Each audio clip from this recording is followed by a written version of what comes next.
agora chegou o momento da gente revisar tudo que a gente viu na videoaula parte 1 e parte 2 de cadeia alimentar. Então, se você chegou aqui na parte 3 e não viu a parte 1 e a parte 2, volta para, que senão você vai ficar perdidíssimo, ok? Então, vamos lá. Quais são as conclusões que a gente tira? Se você entendeu todas essas conclusões, você entendeu a parte 1 e a parte 2. Primeiro, todo ser vivo, todo e qualquer ser vivo precisa de energia para viver. E essa energia está onde? Ela está no alimento. Então, todo ser vivo precisa de alimento para ter energia. Como que os seres vivos adquirem alimento, né? Os autótrofos adquirem alimento por meio de um processo chamado de fotossíntese. Então, fotossíntese é um processo realizado por grande parte dos autótrofos, responsável pela produção de alimento. Mas para acontecer a fotossíntese, ela precisa do sol. Então, o sol é a fonte inicial de energia, porque se não houver o sol, não há a produção do alimento. Se não tem alimento, não tem energia dos alimentos, ok? Então, vamos lá. O alimento, como faz para o alimento produzir energia? O alimento produz energia por meio de um processo principal, existem outros, mas que a gente está vendo aqui, que é a respiração aeróbica. O que é a respiração aeróbica? É aquela que precisa do oxigênio para responder, né? Para produzir energia. Então, o alimento reage com oxigênio e produz a energia. Outras conclusões. Aonde está a maior quantidade de energia na cadeia alimentar? A maior quantidade de energia está nos produtores, tá? Então, a maior quantidade de energia nos produtores. O que vai acontecendo durante a cadeia alimentar? A energia vai aumentando ou vai diminuindo? O nível energético diminui conforme nos afastamos do produtor. A gente viu isso lá na parte 2, né? E uma outra conclusão, que a energia que a gente perde, que sai dos seres vivos, não é reaproveitada. E aí a gente conclui que o fluxo de energia, a cadeia de alimento, ela é unidirecional. Vai nesse sentido aqui, a energia. Ela vai passando, parte vai sendo perdida, né? E a parte vai sendo aproveitada, essa energia para os demais. Mas, apesar da energia ser dissipada, que é dissipada não ser reaproveitada, o que é reaproveitado são os átomos. E quem reaproveita, quem faz essa ciclagem são os decompositores. Essa ciclagem dos átomos nós vamos ver nas aulas de ciclos biogeoquímicos, ok? Daqui umas 2, 3 semanas. Até agora, a gente viu as seguintes nomenclaturas para a cadeia alimentar, né? Vamos ver essa cadeia aqui pequenininha, ó. A cenoura é produtor, é autótrofo, certo? O coelho que se alimenta do produtor é o consumidor primário. E aqui essa raposa que se alimenta do coelho é o consumidor secundário. Só que tem outra forma de nomear os organismos, os seres vivos na cadeia alimentar. Essa outra forma de nomear chama-se nível trófico. O que é nível trófico? É a posição que o ser vivo está na cadeia alimentar. Vocês lembram o que é trófos? Trófos é alimento. Na cadeia alimentar que vocês estão vendo aqui, quem que é o primeiro alimento? O primeiro alimento não é a cenoura? Então, a cenoura é o primeiro nível trófico. Quem que é o segundo alimento? É o coelho. Então, ele é o segundo nível trófico. E a raposa, o terceiro nível trófico. Muito cuidado. Quando o exercício pedir a posição, o nível dele, né? Observe o coelho. Qual que é a posição do coelho? O coelho tem a posição de segundo nível trófico. Qual que é o papel dele? Quando o exercício pede o papel do ser vivo, ele é consumidor primário. Então, nível trófico é a posição do ser vivo na cadeia. O papel que esse ser vivo exerce é produtor, consumidor primário, secundário e assim por diante, tá? Para nível trófico, decompositor não possui posição. ok? Porque ele pode estar em qualquer momento desde que o ser vivo morra, tá? Então, a gente não utiliza nível trófico para decompositor. Só queria muito que vocês entendessem que sempre o consumidor primário vai ser o segundo nível trófico. O consumidor secundário vai ser o terceiro nível trófico. O produtor vai ser o primeiro nível trófico. Então, fiquem ligados com essa diferença, ok? E o que é a teia, né? A teia é nada mais, nada menos que uma união, que é a interação de várias cadeias alimentares, né? Por quê? Porque um animal só serve de alimento para outro animal? Todos os seres vivos só comem um tipo? Não, né? O leão pode comer uma zebra, mas pode ser que ele coma uma girafa. Então, as cadeias elas vão interagindo entre si. Quando eu tenho duas ou mais cadeias alimentares interagindo entre si, eu chamo isso de teia alimentar. Simples assim, tá? Então, teia é a interação de várias cadeias alimentares.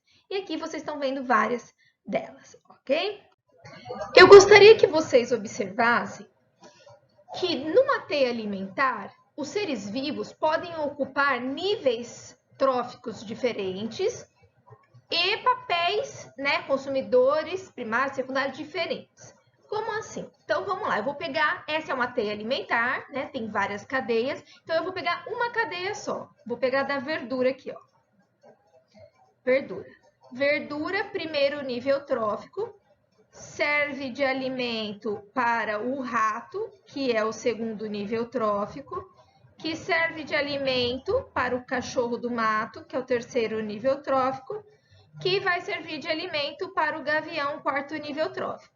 Quais são os papéis? A verdura é produtor, o rato é o consumidor primário, o cachorro do mato, consumidor secundário e o gavião, consumidor terciário. Agora nós vamos pegar uma outra cadeia. Vou pôr de outra cor, azul.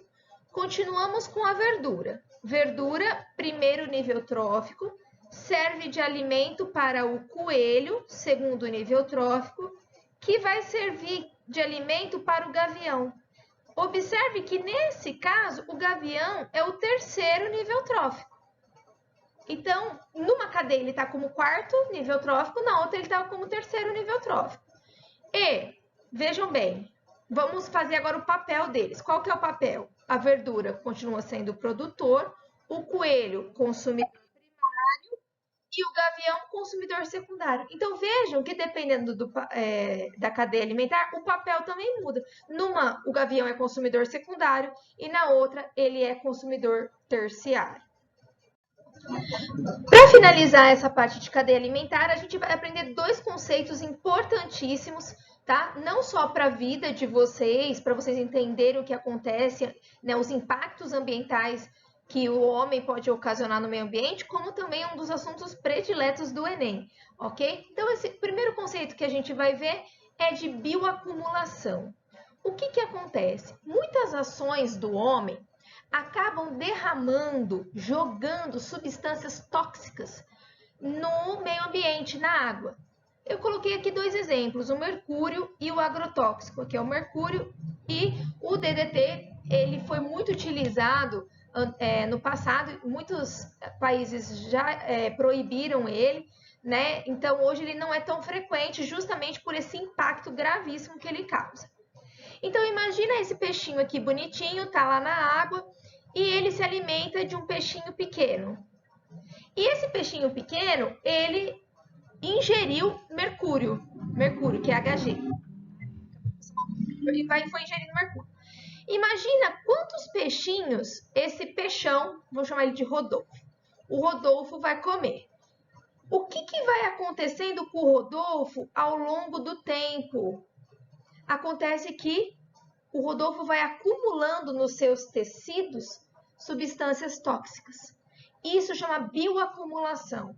Então, o que é a bioacumulação? É um aumento de concentrações de substâncias químicas em determinado nível trófico.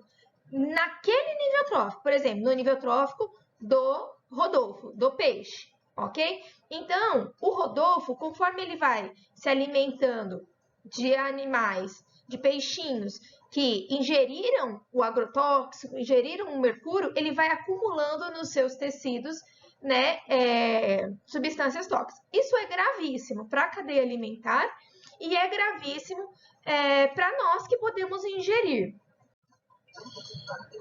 Então, quando eu falo de bioacumulação, eu estou falando de acúmulo de substâncias no indivíduo, naquele determinado nível trófico, né?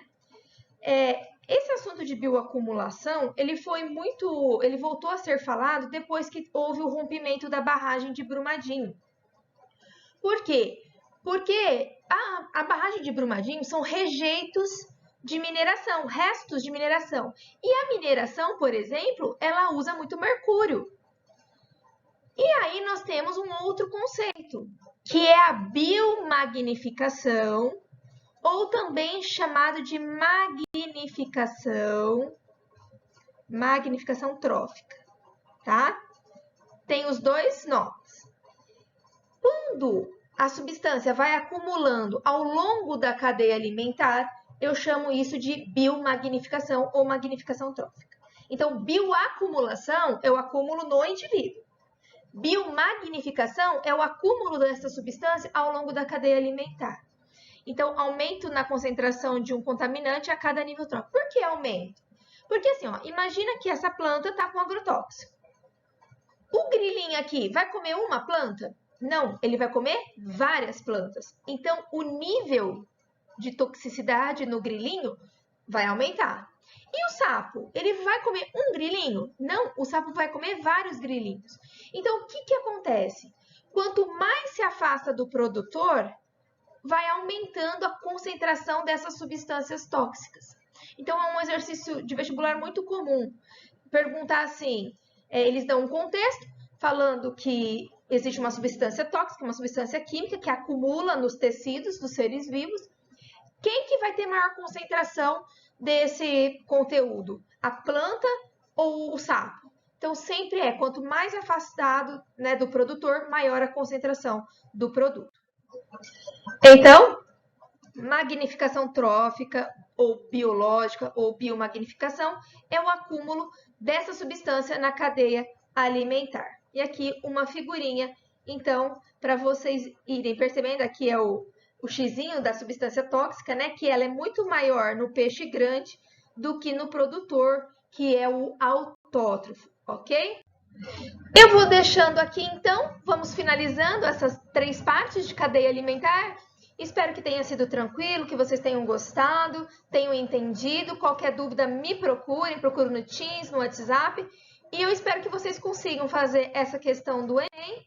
Essa da FUVEST, a FUVEST é um dos vestibulares aí mais difíceis, mas essa questão eu acho que vocês vão conseguir resolver. E uma de segunda fase da Estadual do Rio de Janeiro de 2015. Ok? Um beijo e até a próxima videoaula com pirâmides ecológicas.